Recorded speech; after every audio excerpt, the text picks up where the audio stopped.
Okay. Good morning, everybody, and welcome to a special edition of A Vision for You. Today is Sunday, October 5th, 2014. My name is Leah, and I'm your moderator this morning. The share ID for Friday, October 3rd, is 6930. That's 6930. This morning, A Vision for You presents Chapter 3, More About Alcoholism. The Big Book teaches us we have a twofold illness, the allergy of the body and the obsession of the mind. The allergy of the body is a very bad problem. However, the Big Book teaches us we have a problem worse than that. The Big Book says it's our main problem. We've got a mental problem.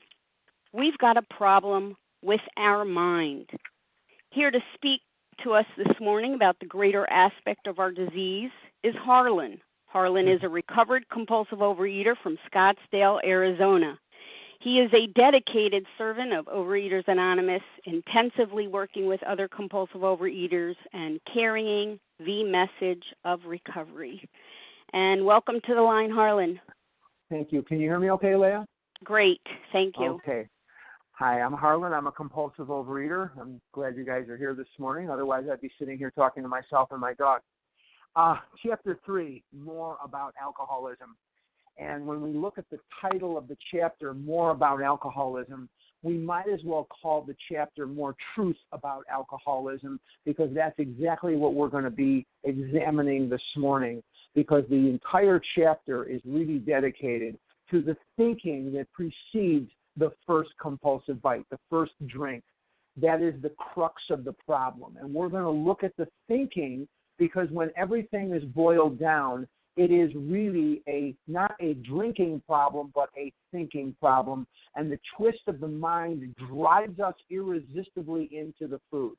It is the twist of the mind that gets triggered when the things like emotions, not things, but emotions build up to the level where our brain just feels like it's just not right. If there's the equilibrium has been thrown off, and so our mental twist will throw us into the food in an attempt to get the effect. Dr. Silkworth tells us that we drink because of the effect. What's the effect? The effect is that sense of ease and comfort that comes instantly from eating the food. All food? No. Not certain foods, but Kit Kat bars and French fries and milkshakes and ice cream will give us that instant delivery of that sense of ease and comfort that comes right there when we eat those foods. So if we cannot eat those foods because we have the physical allergy, which makes it impossible for us to stop once we've started, and we can't keep from eating those foods because of the mental twist, we are therefore powerless over food, and our lives are unmanageable. So what we're going to be examining this morning is the thinking that precedes the first compulsive bite. And as we look on page 30, we're going to see that most of us have been unwilling to admit we were real alcoholics. No person likes to think he is bodily and mentally different from his fellows. Now, this idea that I'm bodily and mentally different from my fellows is what is going to be capitalized on by the entire dieting industry. What is the image that they're going to sell me? What is, in a few months, as soon as the holidays are upon us, we're going to see commercial after commercial to join this gym and join this diet center and join this and that, the Nutrisystems and all these various things. What are they going to use to hook me in? They're going to use that if I get down to a certain weight that I can eat and be like everyone else. And isn't that the dream, that we can be like everyone else? And isn't that the obsession that we have, that if I got down to a certain weight, then I would be normal? And I have a twist of the mind and an allergy of the body. And those things will make it so that I cannot eat like a normal person. I will never have that relationship with food. Unless I have a spiritual awakening as a result of the steps, I will not be able to fight food. Therefore, it is not surprising that our drinking careers have been characterized by countless vain attempts to prove we could drink like other people. The idea that somehow, someday, he will control and enjoy his drinking is the great obsession of every abnormal drinker. The persistence of this illusion is astonishing. Many pursue it into the gates of insanity or death. Now, when we see this illusion, what is an illusion? An illusion is something that a magician uses. An illusion is something that someone uses to distract us from reality.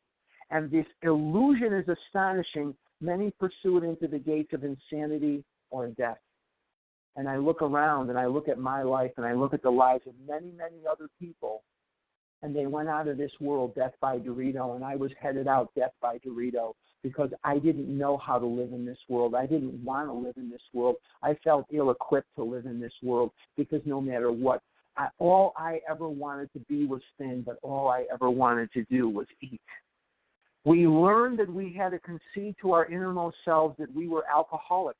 And again, I'm gonna maybe beat this point to death, but it's very important that we see this. I feel that we were alcoholics, and that means that I have an allergy of the body and a twist of the mind that makes it impossible for me to eat like a normal person.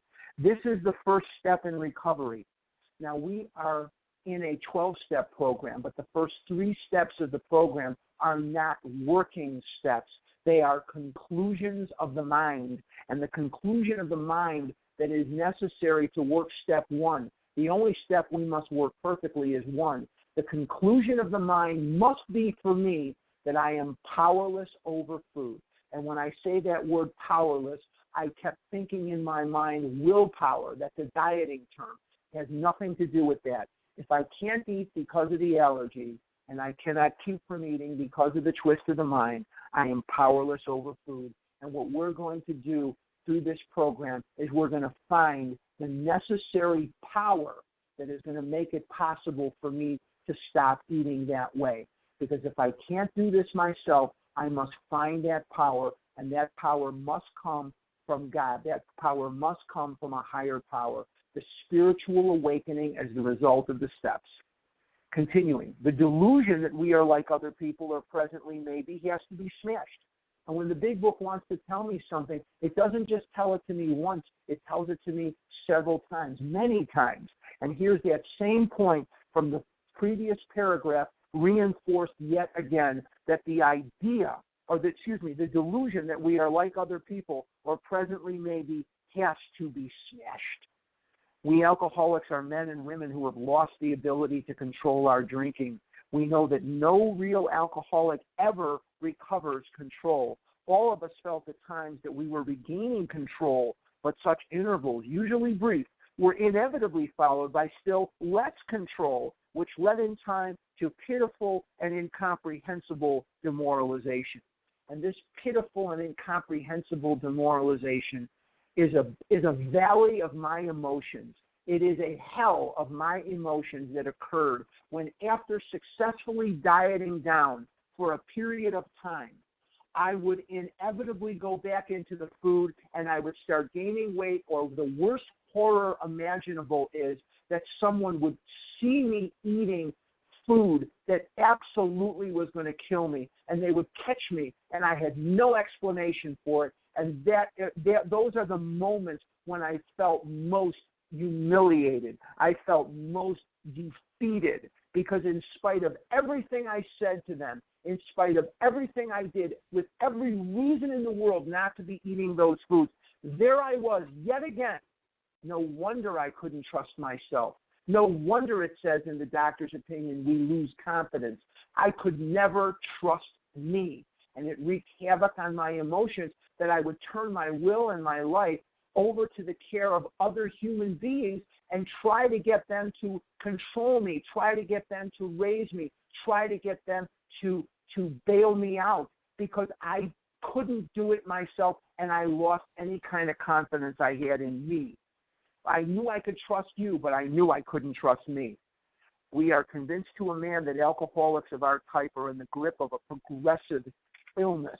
Over any considerable period, we get worse, never better. And this is a very misunderstood concept, the progressive illness. We hear this at meetings, and we say it at meetings, but what does it mean? What it means is the older I get, the more pervasive the illness gets. Because the older I get, I lose the ability to burn the food in my with my metabolism. As I get older, my body starts to slow down. I'm 60 years old. I'm experiencing that, and I've been experiencing that for decades. As I age, my body slows down.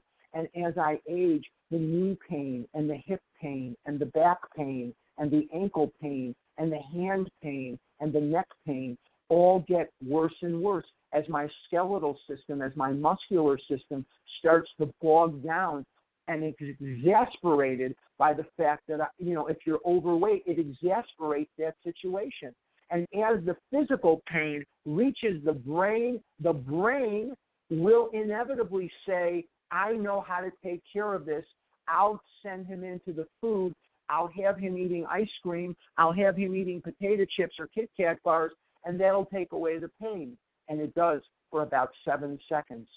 But by eating the Kit Kat bars, I trigger the physical allergy. I pass through the well-known stages of a spree, emerging remorseful with a firm resolution not to eat that way again. And I will repeat that cycle over and over and over again, the mind telling me that the food makes sense and the body ensuring that it does not. And as I pack more food on my body, it exasperates the knee pain and the leg pain and the hip pain. And as the pain reaches the brain, I eat yet again, exasperating the situation. And the more I exasperate the situation, the more I eat. The more I eat, the more I exasperate the situation. So it's a vicious cycle. And this is the mechanism that the food uses to kill me. Because the more I eat, the worse it gets. The worse it gets, the more I eat. And unless I am acted upon by a spiritual awakening as the result of the steps, this cycle is unbreakable by earthly mechanisms.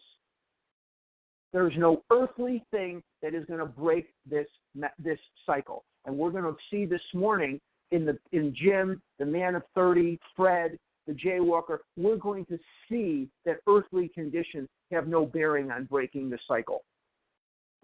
Some of us are convinced that it will, but we're going to see today that it won't. We are like men and women, bottom of 30, who have lost their legs. They never grow new ones. Neither, does there appear to be any kind of treatment which will make alcoholics of our kind like other men. We have tried every imaginable remedy. In some instances, there has been brief recovery, followed always. The key word here in this sentence is always by a still worse relapse. Physicians who are familiar with alcoholism agree there's no such thing as making a normal drinker out of an alcoholic. Science may one day accomplish it, but it hasn't done so yet. Despite all we can say, many who are real alcoholics are not going to believe they are in that class. By every form of self-deception and experimentation, they will try to prove themselves exceptions to the rule, therefore non-alcoholic. If anyone who is showing inability to control his drinking can do the right about face and drink like a gentleman, our hats are off to him. Heaven knows we have tried hard enough and long enough to drink like other people. Here are some of the methods we have tried. Drinking beer only, limiting the number of drinks, never drinking alone, never drinking in the morning, drinking only at home, never having it in the house, never drinking during business hours, drinking only at parties, switching from scotch to brandy, drinking only natural wines, agreeing to resign if ever drunk on the job, taking a trip, not taking a trip, swearing off forever with or without a solemn oath, taking more physical exercise, reading inspirational books, going to health farms and sanitariums, accepting voluntary commitment to asylums. We could increase the list ad infinitum. And how many of us have eaten the cookie because it's vegan? And how many of us have eaten the cake because it's vegetarian? And how many of us have eaten the pastry, or we've eaten the food because it's organic or it's kosher or it's whatever it is? We convince ourselves that this is how it's going to work, that this is going to be okay. I made this just for you. Well, I can't turn it down. We wouldn't do that if it was strychnine. We wouldn't do that if it was whatever, but we'll do it with food. Those are not reasons to eat for me. Those are justifications, excuses. We do not like to pronounce any individual as alcoholic, but you can quickly diagnose yourself. Step over to the nearest barroom and try some controlled drinking. Try to drink and stop abruptly. Try it more than once. It will not take long for you to decide if you are honest with yourself about it. It may be worth a bad case of jitters if you get a full knowledge of your condition. Though there is no way of proving it, we believe that early in our drinking careers, most of us could have stopped drinking. But the difficulty is that few alcoholics have enough desire to stop while there is yet time. We have heard of a few instances where people who show definite signs of alcoholism were able to stop for a long period because of an overpowering desire to do so. Here is one. Now, the paragraph that I just read about stopping in time, I don't think that really applies to me. I have been obsessed with food from the minute I was born.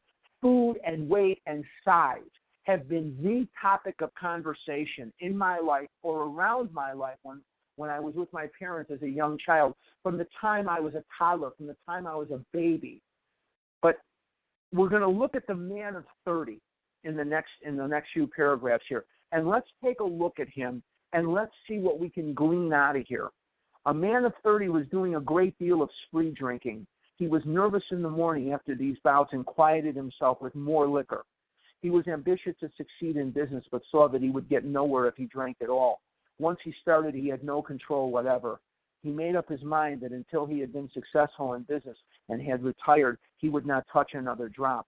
An exceptional man, he remained bone dry for 25 years and retired at the age of 55. After a successful and happy business career, then he fell victim to a belief which practically every alcoholic has.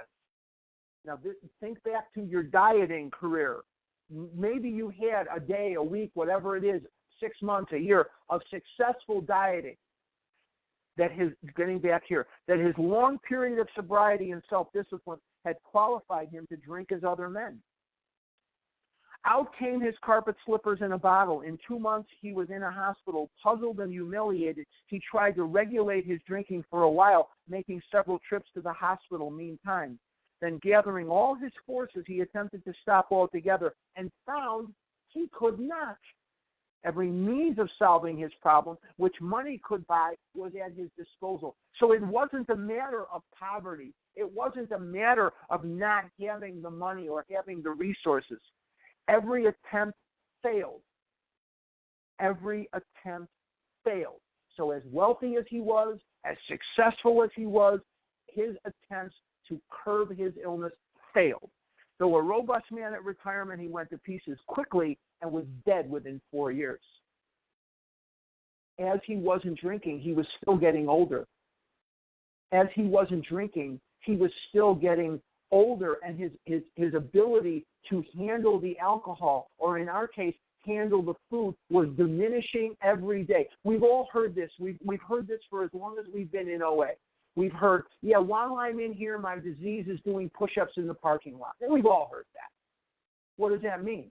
That this is a progressive illness, and no matter how long my recovery is, I still have to work the steps every day without ceasing, because my disease is getting worse and worse, so my recovery has to be stronger and stronger and stronger.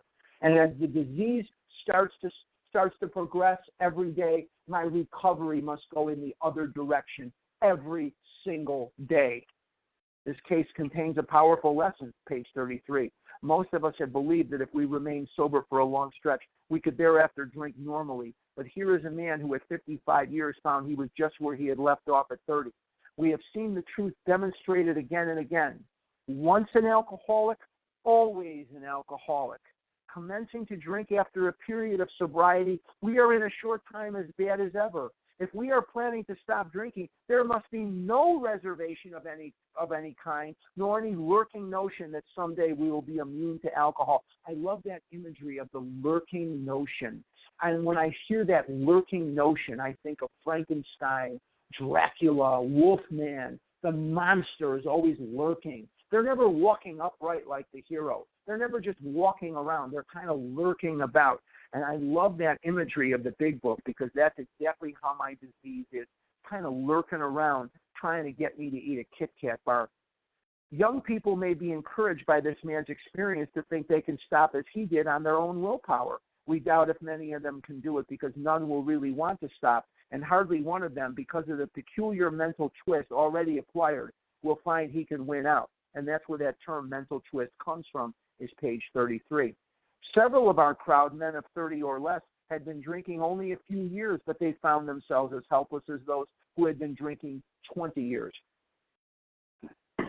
To be gravely affected, one does not necessarily have to drink a long time nor take the quantities some of us have. This is particularly true of women. Potential female alcoholics often turn into the real thing and are gone beyond recall in a few years. Certain drinkers who would be greatly insulted if called alcoholics are astonished at their inability to stop. We who are familiar with the symptoms see large numbers of potential alcoholics among young people everywhere, but try to get them to see it. As we look back, we feel we had gone on drinking many years beyond the point where we could have quit on our own willpower. If anyone questions whether he has entered this dangerous area, let him try leaving liquor alone for 1 year. If he is a real alcoholic and far advanced, there is scant chance of success. In the early days of our drinking, we occasionally remain sober for a year or more, becoming serious drinkers again later. Though you may be able to stop for a considerable period, you may yet be a potential alcoholic. We think few to whom this book will appeal can stay dry anything like a year. Some of us will be drunk the day after making their resolution, most of them within a few weeks. For those who are unable to drink moderately, the question is how to stop altogether. We are assuming, of course, that the reader wants to stop. Now, that sentence should be tattooed on the inside of my eyelids. We are assuming, of course, that the reader wants to stop. If we remember back to Bill's story, when Evie brings Bill the spiritual solution, Bill says, he tried to give this to me, he tried to carry this to me if I cared to have it. We can't make you willing. We can't make you want to do this. There's one ingredient that the compulsive overeater must bring to the table: willingness. We cannot make you want to do this program. What do most people do in their life? They do what they want to do. They do what they want to do. So if I have any ideas on how I'm going to amend this or do it my way, I'm dead. I must surrender. I must say, my way sucks. Please take my hand. Tell me what it is you want me to do. I'll do that. Whether such a person can quit upon a non-spiritual basis depends upon the extent to which he has already lost the power to choose whether he will drink or not. Many of us felt, that we had plenty of character.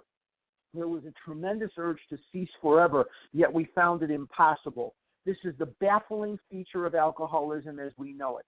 This utter inability to leave it alone, no matter how great the necessity or the wish.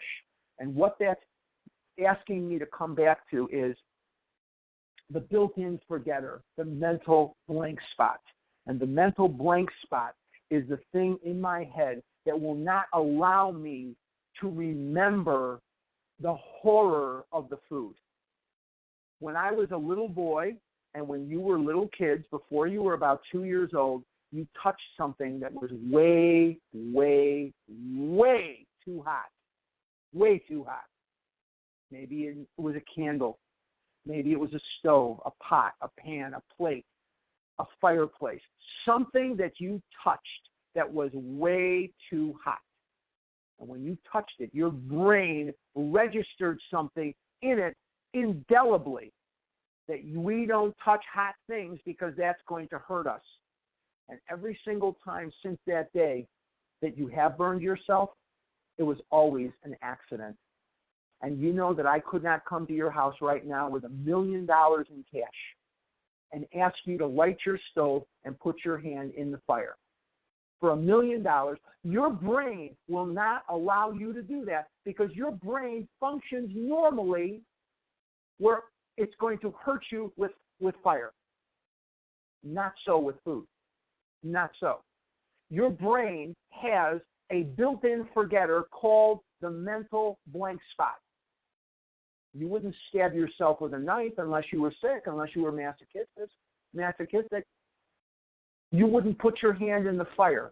And yet Doritos and Kit Kat bars have burned me and mangled me and altered my life. And they have degraded me and emasculated me and deformed me physically and deformed me mentally.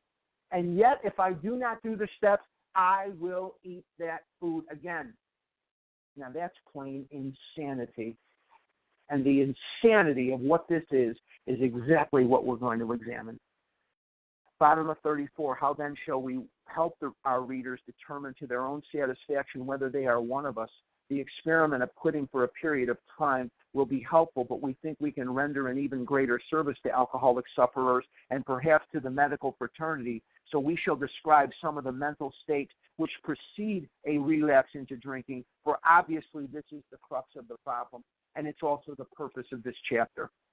What sort of thinking dominates an alcoholic who repeats time after time the desperate experiment of the first drink?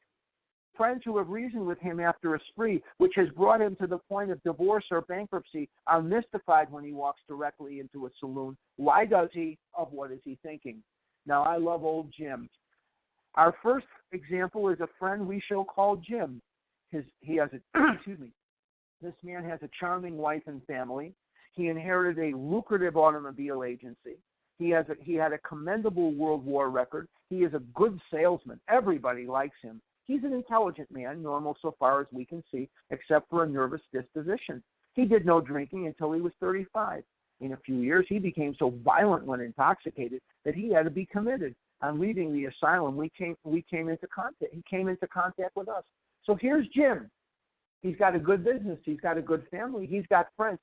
And you think in your mind you drink because you don't have any of those things, but yet let's look at Jim and let's see that armed with the family, armed with friends, armed with a business, armed with money, page 35, we told him what we knew of alcoholism. What did they know of alcoholism?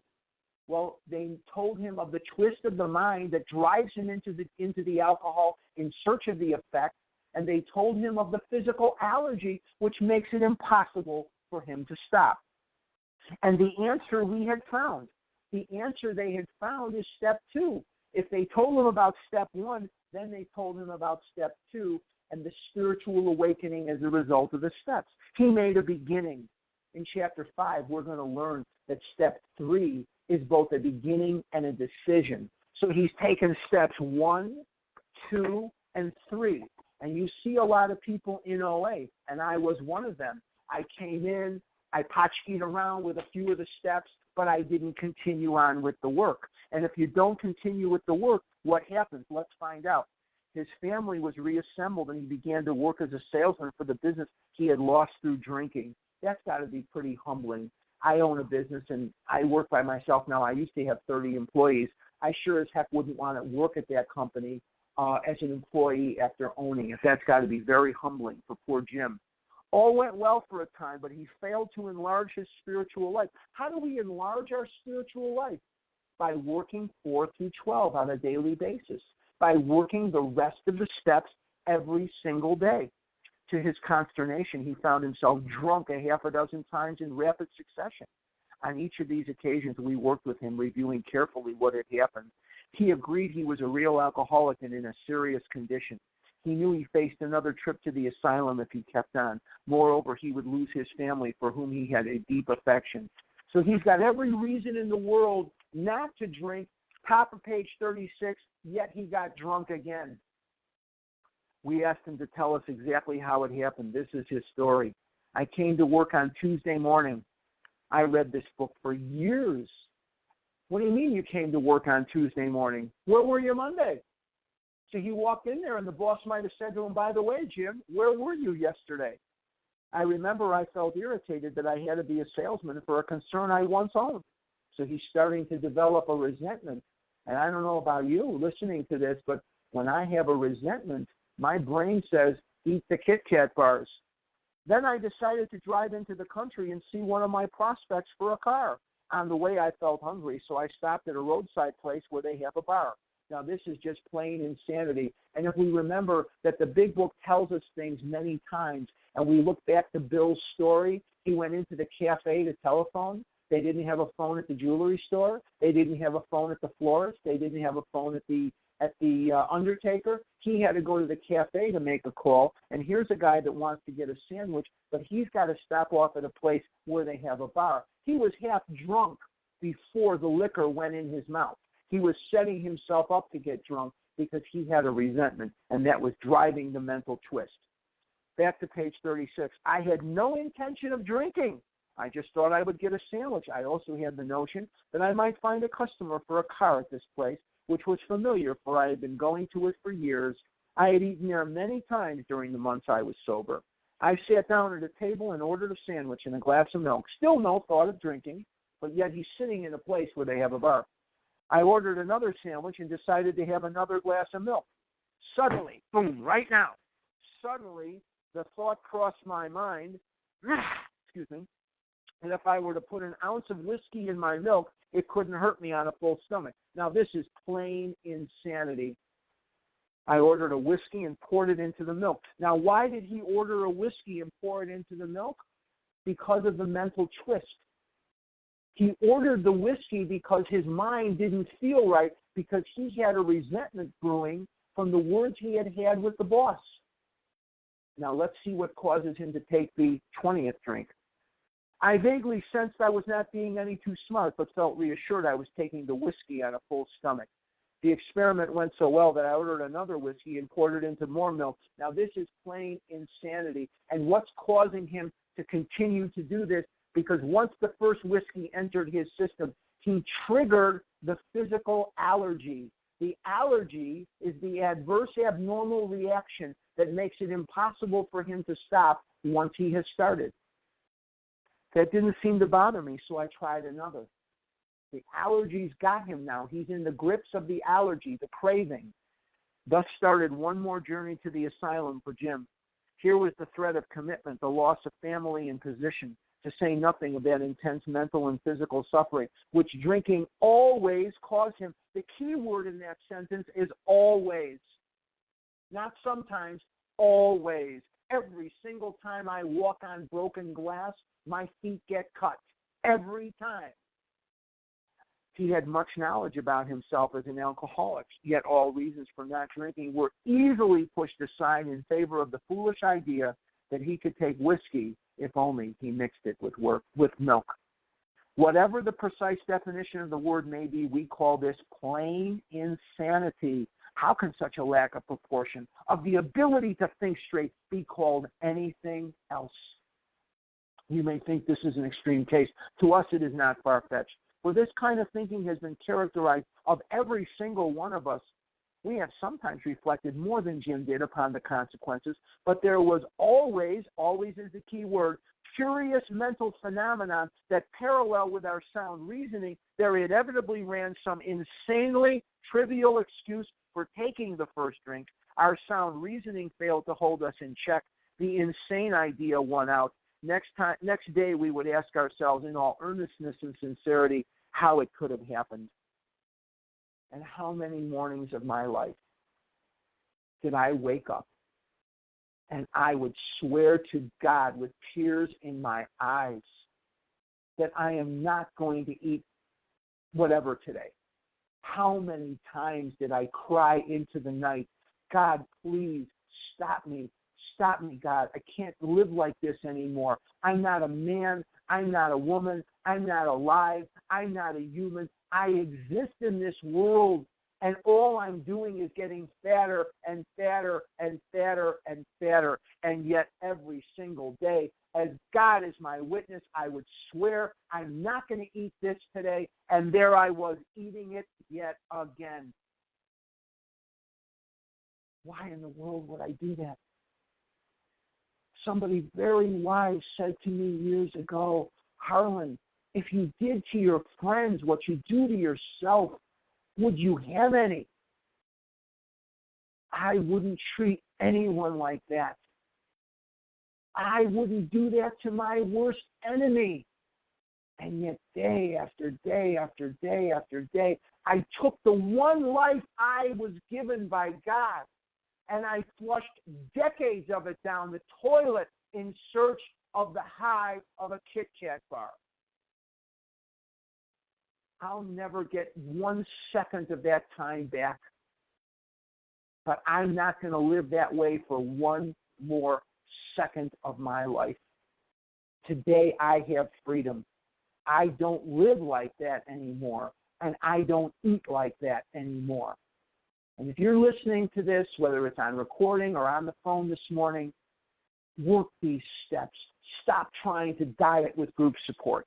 Stop trying to just stay on a diet in OA and work the steps. Have a spiritual awakening as the result of the steps. Test God.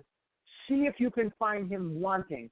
See if you can find his power lacking. I know that you will not be successful in seeing his power lacking. Work these steps. I'm begging you. In some circumstances, we have gone out deliberately to get drunk, feeling ourselves justified by nervousness, anger, worry, depression, jealousy, or the like. But even in this type of beginning, we are obliged to admit that our justification for a spree was insanely insufficient in the light of what always happened. The key word there is always. Thank you. We now see that when we began to drink deliberately instead of casually, there was little serious or effective thought during the period of premeditation of what the terrific consequences might be. I do not focus in on the consequences of eating these things. I only focus in on the fact that I'm going to get that buzz. I'm going to give the world the finger. I deserve this. I'm going to eat this. Nobody's going to tell me no. Nobody's going to try to control me. And besides, and this is part of what my brain will tell me, this is part of that mental blank spot, I'm going to eat these O. Henry bars today because I'm never going to eat them again tomorrow, because tomorrow is going to be the day when I'm going to stay on my diet. So I might as well eat all the ice cream in North America today, because tomorrow there won't be any left, but I'm not going to be eating it anyway. So ha ha ha on them. Our behavior is as absurd and incomprehensible with respect to the first drink as that of an individual with a passion, say, for jaywalking. He gets a thrill out of skipping in front of fast-moving vehicles. He enjoys himself for a few years in spite of friendly warnings. Up to this point, you would label him as a foolish chap having queer ideas of fun. Luck then deserts him, and he is slightly injured several times in succession. You would expect him, if he were normal, to cut it out. Presently, he is hit again, and this time has a fractured skull. Within a week after leaving the hospital, a fast-moving trolley car breaks his arm. He tells you he has decided to stop jaywalking for good, but in a few weeks, he breaks both legs. On through the years, this conduct continues, accompanied by his continual promises to be careful to keep off the streets altogether. Finally, he can no longer work. His wife gets a divorce, and he is held up to ridicule. He tries every known means of getting the jaywalking idea out of his head. He shuts himself up in an asylum, hoping to mend his ways. But the day he comes out, he races in front of a fire engine, which breaks his back. Such a man would be crazy, wouldn't he? You may think our illustration is too ridiculous, but is it? We who have been through the ringer have to admit, if we substituted alcoholism for jaywalking, the illustration would fit us exactly. However intelligent we may have been in other respects, where alcohol has been involved, we have been strangely insane. It's strong language, but isn't it true?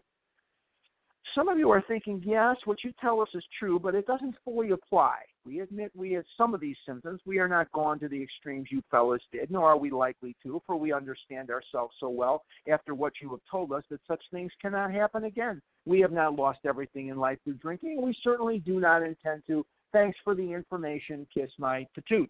No. But the bottom line is, you see this, and you've probably done this in your life. Now that I have the information, now that I know the score, lead me to my own devices, and I'll take care of it. Well, what did we see in Bill's story up and down the line? That he said, surely this was the answer. Self-knowledge would fix it. But it was not, for the frightful day came when I drank once more. All of you listening to this know what foods are killing you, what amounts of foods are killing you, and if you're still eating them, you're in the grips of a powerful, powerful progressive illness. And if you're not eating them and you're not doing the steps, you're dieting with group support. And I extend my hand again to you. Please join us and work these steps. There is a vast difference between recovery and dieting with group support. In AA, they call it a dry drunk, and here we call it a dieting with group support. Back to page 39. That may be true of certain non-alcoholic people who, though drinking foolishly and heavily at the present time, are able to stop or moderate because their brains and bodies have not been damaged as ours were, but the actual or potential alcoholic, with hardly an exception, will be absolutely unable to stop drinking on the basis of self-knowledge.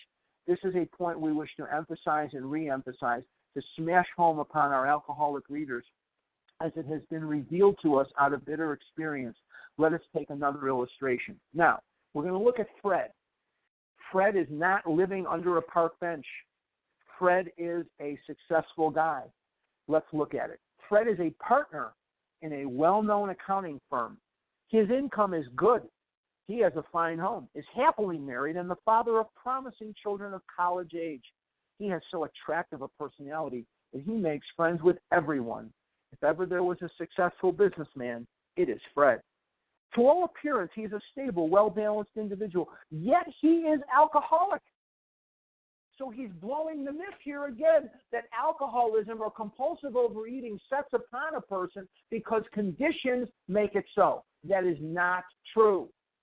It doesn't matter what our mothers did, our fathers did, our husbands did, our wives did. It doesn't matter. We have the illness or we don't have the illness. We first saw Fred about a year ago in a hospital where he had gone to recover from a bad case of jitters. It was his first experience of this kind, and he was much ashamed of it. Far from admitting he was an alcoholic, he told himself he came to the hospital to rest his nerves.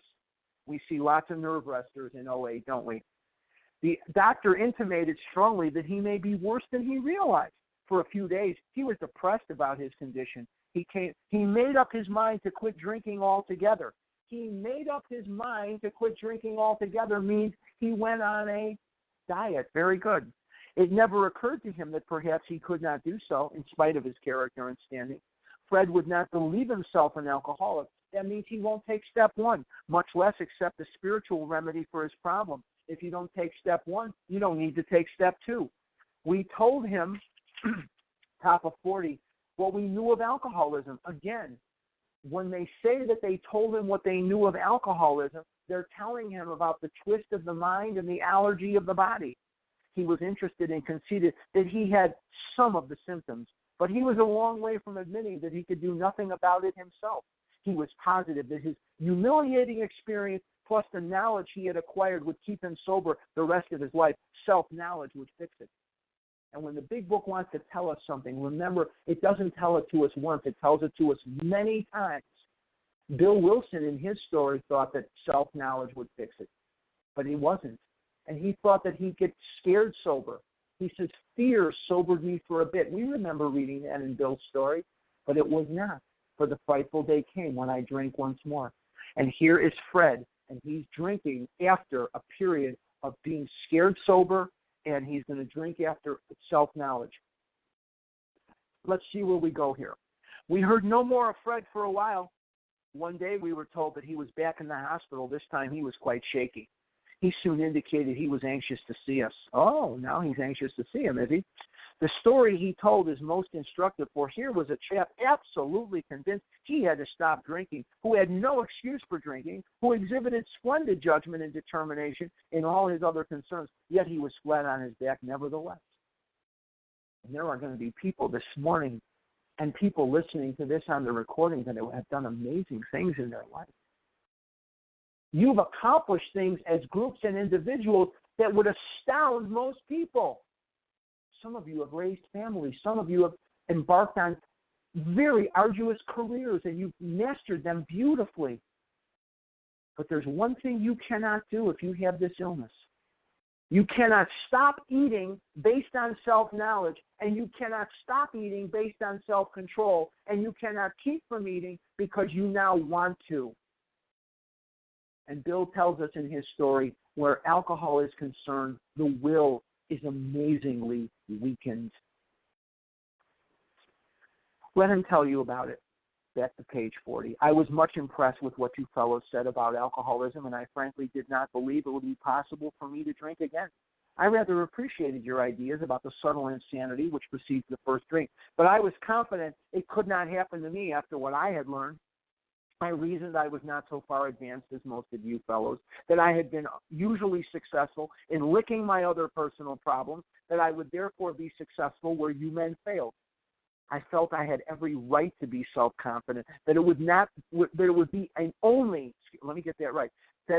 be only a matter of exercising my willpower and keeping on guard.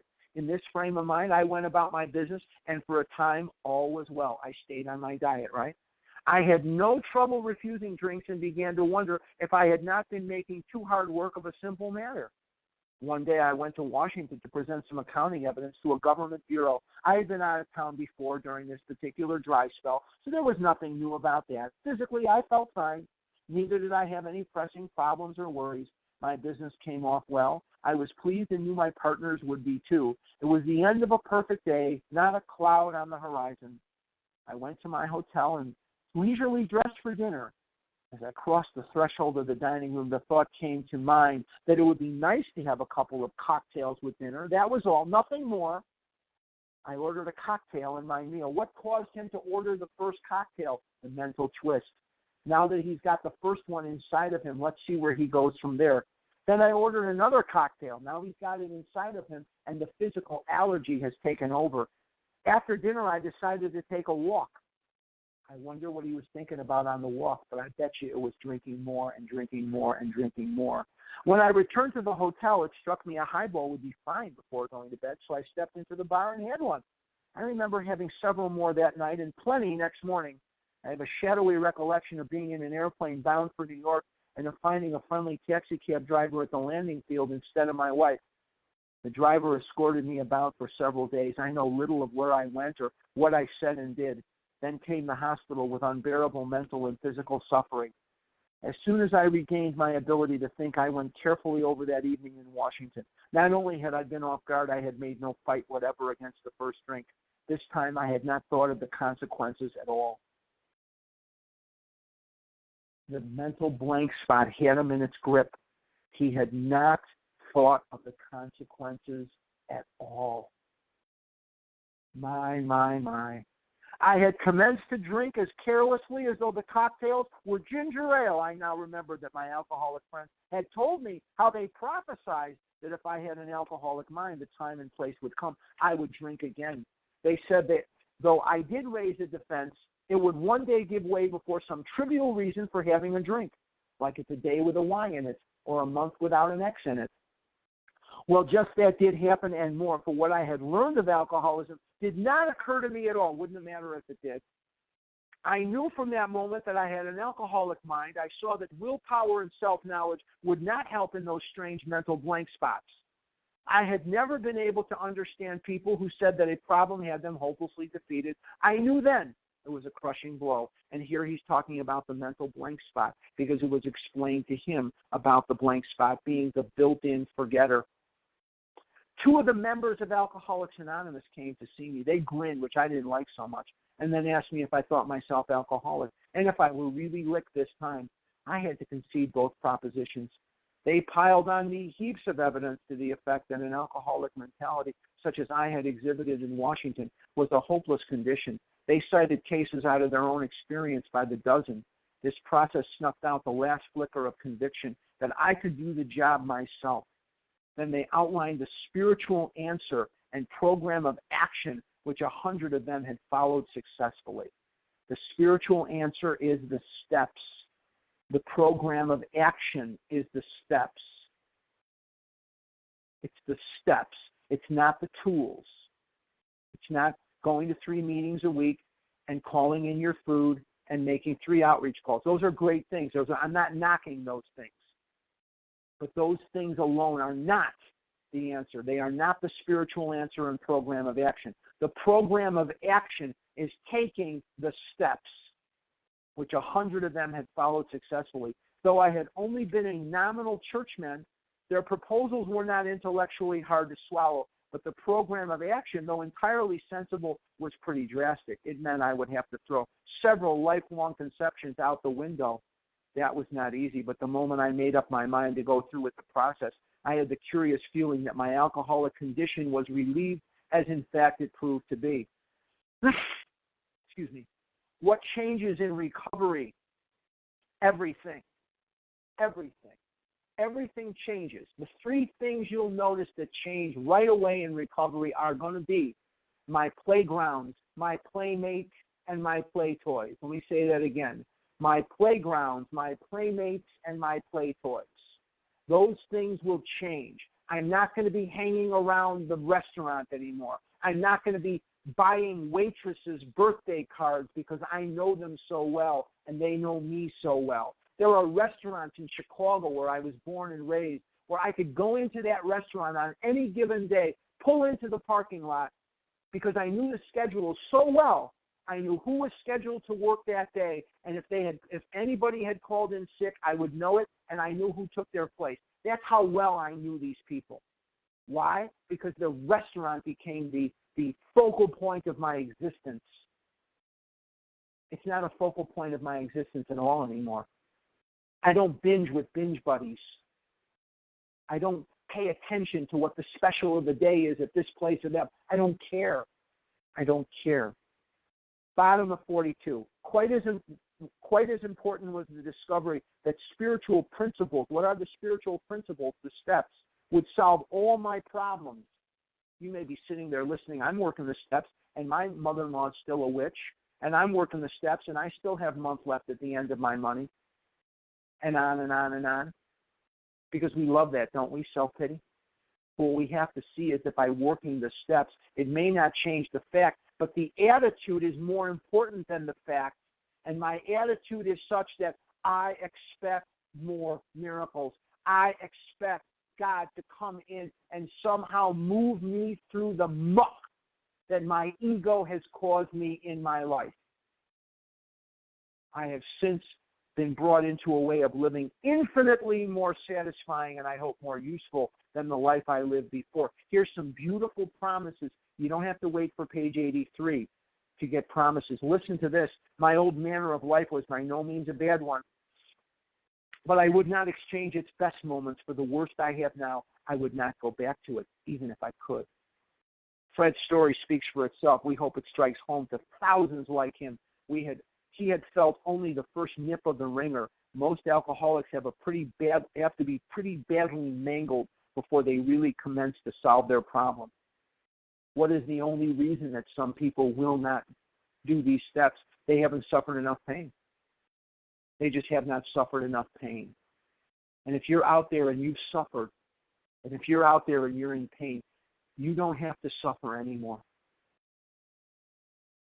If you're out there and you're suffering pain, we have suffered it too.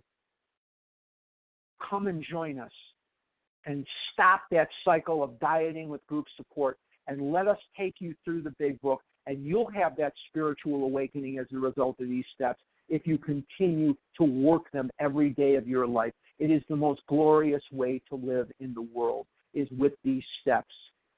Many doctors and psychiatrists agree with our conclusions. One of these men, staff member of a world-renowned hospital, recently made this statement to some of us. What you say about the general hopelessness of the average alcoholic's plight is, in my opinion, correct. As to two of you men whose stories I have heard, there is no doubt in my mind that you were 100% hopeless apart from divine help. Had you offered yourselves as patients at this hospital, I would not have taken you if I had been able to avoid it. People like you are too heartbreaking. Though not a religious person, I have profound respect for the spiritual approach in such cases as yours. For most cases, there is virtually no other solution. Now, what does he have to tell me here? There's no other solution. I have to stop looking for the diet. I have to stop looking for the food plan.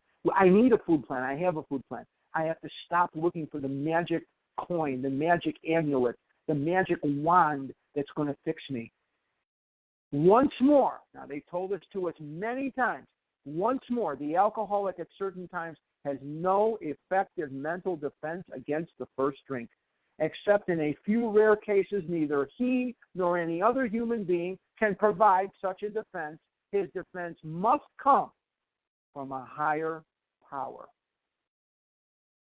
Now, in closing, I just want to say that I have been a member of Overeaters Anonymous for 35 years. I've lost a little over 500 pounds since the very beginning. I weighed quite a bit over 700 pounds. I recorded a 513 pound weight when I was in my 20s. This has been, though, the most glorious way of life for me. I've lost a little over 500 pounds. My current abstinence is 15 years. I have 15 years, almost 16, of freedom from compulsive overeating. This is the most wonderful way of life that there is in the world. Now, you may be saying to yourself, I never weighed that much, or I never went to those depths. Maybe your hell wasn't the weight that I achieved. Maybe your hell was different. But it's hell. And if there's anything I could invite you to do, it's to live in God's grace. Take God's hand. Get a sponsor. Work these steps out of the big book. There's no other way to do them than out of here that's going to be effective for you. And join us in that broad highway, and we will surely meet some of you as we trudge the road of happy destiny. And I know that God will bless you and keep you until then. Okay, Leah, that's about all I got on Chapter 3.